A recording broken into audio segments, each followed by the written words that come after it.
અમરેલીથી રાજુલા પંથકમાં વરસાદ ખાબક્યો। ગ્રામ્ય વિસ્તારોમાં હળવો વરસાદ। સરોવડા, કોટડી, બારપટોડી, કંથારિયામાં વરસાદ।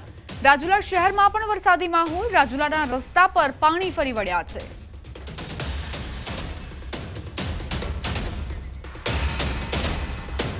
ફરી આવી રહ્યો છે ગુજરાતમાં વરસાદનો રાઉન્ડ। હવામાન નિષ્ણાંત અંબાલાલ પટેલે મોટી આગાહી કરી છે। તેમના મતે નોરતામાં પણ વરસાદ થશે। કયા નોરતે ક્યાં કેટલો વરસાદ થશે તેની પણ માહિતી આપી। એટલું જ નહીં, ભાદરવાની ખરી ગરમી ક્યારે પડશે તેની પણ આગાહી કરી।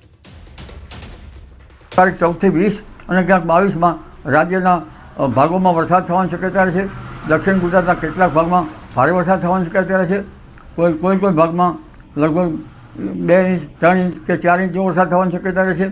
વડોદરાના ભાગોમાં, મધ્ય ગુજરાતના ભાગોમાં પણ વરસાદ થવાની શક્યતા છે। પૂર્વ ગુજરાતના ભાગોમાં ક્યાંક ભારે વરસાદી ઝાપટા પડે। ઉત્તર ગુજરાત, મહેસાણા, પાટણ સમી હારી ઉપરાંત બનાસકાંઠા અને અરવલ્લી, સાબરકાંઠા, પંચમહાલ વગેરે ભાગોમાં વરસાદી ઝાપટા પડવાની શક્યતા રહે। આ વરસાદી પાણી કૃષિ પાકો માટે સારું ગણાય। વરસાદી ઝાપટા અલગ અલગ ભાગોમાં પડવાની શક્યતા રહે। હાલમાં ધાન્ય પાકો જ્યારે નિગલ અવસ્થામાં આવ્યા છે ત્યારે પવનની ગતિ અને આ વરસાદ ઉત્પાદનમાં થોડીક કમી લાવી શકે અને ખેતરમાં પડેલા પાત્રમાં ઝેરી જીવજંતુઓની શક્યતા રહે। નવરાત્રિની શરૂઆતમાં ક્યાંક વાદળવાળું કે ક્યાંક છાંટા પડવાની શક્યતા રહેશે। તારીખ 24-25 સપ્ટેમ્બરમાં લગભગ દક્ષિણ ગુજરાતના ભાગમાં ક્યાંક ભારે વરસાદી ઝાપટા પડે। મધ્ય ગુજરાતના કેટલાક ભાગમાં ક્યાંક ભારે વરસાદી ઝાપટા પડે। વડોદરાના ભાગોમાં કઈ વરસાદી ઝાપટા રહે। પૂર્વ ગુજરાતના ભાગમાં ક્યાંક ભારે વરસાદી ઝાપટા પડવાની શક્યતા રહેશે અને હવે એન્ટી સાયક્લોન બનવાની શક્યતા રહેશે ધીરે ધીરે રાજસ્થાનના ભાગોમાં અને રાજ્યના ભિન્ન ભાગોમાં પણ ક્યાંક ગાજવીજ સાથે વરસાદી ઝાપટા પડવાની શક્યતા રહે છે। લઈને હવામાન વિભાગની આગાહી 12 થી 18 સપ્ટેમ્બર સુધી ગુજરાતમાં હળવા વરસાદની આગાહી કરાઈ છે। 14 થી 16 સપ્ટેમ્બર દક્ષિણ ગુજરાતમાં ભારે વરસાદની આગાહી।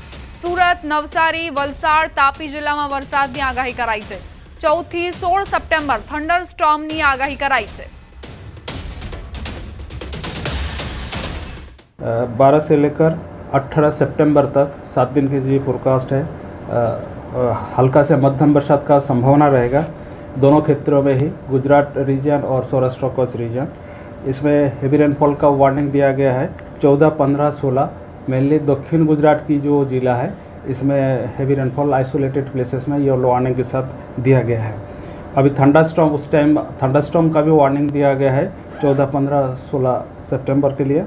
इसमें wind speed 30 to 40 kilometre speed रहेगा और जो लाइटनिंग के साथ ही थंडरस्टॉर्म का वार्निंग दिया गया है। અમદાવાદમાં હળવા વરસાદની શક્યતા છે। ગુજરાતમાં સિઝનનો 28% વધુ વરસાદ નોંધાયો છે। अहमदाबाद के लिए लाइट रेनफॉल का फोरकास्ट दिया गया है। अभी रेनफॉल का जो स्टेटस है, गुजरात स्टेट में 833.2 mm बारिश हुआ है 12 सितंबर तक। इसमें जो सामान्य बरसात है 651.5, जो कि +28%